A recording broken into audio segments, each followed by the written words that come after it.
Well now, as long as nothing supernatural happens, this should be easy.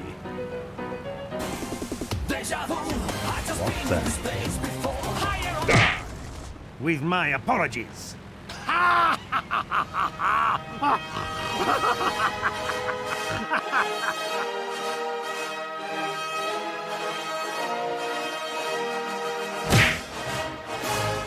The Potez 631 is a 2.3 battle-rated flying bakery that proves that the French are more than capable of making a multi-role twin-engined attack aircraft so beautiful in its capabilities that it deserves to be displayed behind glass in the world's finest art museum. This elegant-looking aircraft is the middle child of the Potez family, equipped with a pair of Hispano 404 20mm Baguette launchers along with 6 7.5mm Mach 1934 machine guns in wing-mounted gondolas, along with hardpoints for additional baked goods which we will discuss later. You also have Jack the rear gunner, wielding another Mach machine gun for driving off enemy aircraft, which happens almost none of the time. However, we must get to the one glaring weak point of this aircraft, which happen to be the pair of Gnome Mars 14-cylinder radial engines.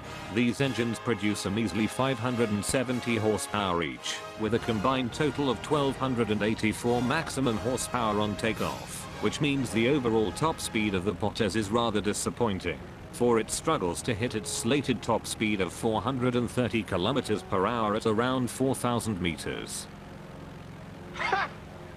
This low top speed becomes a noticeable detriment in regard to keeping the engines cool under combat conditions, as recent refinements to the game's thermodynamics model ensures that your engines will suffer an untimely death from heat stroke if you abuse the war emergency power like a noob lord. Come on, I don't have all day. Despite of its inability to go fast as fuck, the 631's overall flight performance is pretty good, with smooth but slow controls, and capable of comfortably hitting over 720 km per hour in a dive without major issues. However, the selling point of this attacker is its surprising capability as a dogfighter, which can leave enemy pilots reeling when they underestimate your magnificent flying machine and attempt to engage in a turn fight, only to find their own aircraft becoming victim to an unscheduled rapid disassembly by way of a barrage of hardened bread and escargot. Of course, you can only hold out for so long in a heated dogfight before your weak-ass engines give out, and the lack of energy forces you to the sidelines while the rest of your team carries your sorry ass to victory or defeat. No! Oh. Well, this was a disappointment. Besides being an unidentified French objector to anything that dares to trample on its liberty, equality, and fraternity, the Potez can carry a pair of 100 kg number 1 general purpose stones, which means it's time for a refresher course on the topic of close air support in combined forces battles. This time we need to talk about the stats associated with the stones themselves. The two important ones being radius of destruction and explosive armor penetration, both of which determine not only their effectiveness against enemy armor, but also how precise you need to be when attempting to drop on the enemy.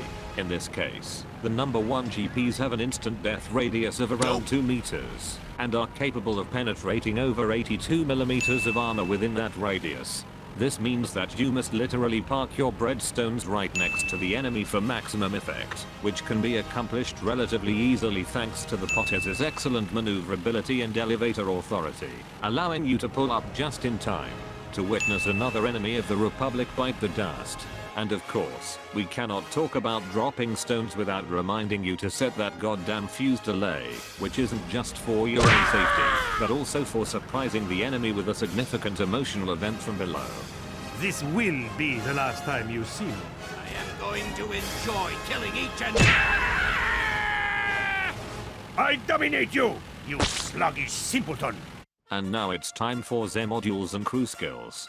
We begin with the usual, since burnt baguettes and a leaky wine glass are a type of hell comparable to giving away Alsace-Lorraine to those pesky Germans next door after someone decided to casually cross the line and lose a war. After that, go straight for the performance and survivability mods, while trying to grab the belts and upgraded guns for your forward armament. Then you can grab the stones, all while telling Jack to Van Margie do l'armored. As for crew skills, vitality and stamina are the order of the day, since the Potez has no concept of what armor plates are that can protect you from instant death caused by a stray rifle caliber shell to the face. And never ever go up into the air without a good bottle of G tolerance of the finest vintage. And that is how you fly the Potez 631. Now, get out there and soak that white flag in the blood of your enemies as you reconquer all of Europe like it's 1803 all over again. You'll never hit me! You'll never hit my tiny head! It's so tiny you're gonna... Nothing personal. I just had to shut you up.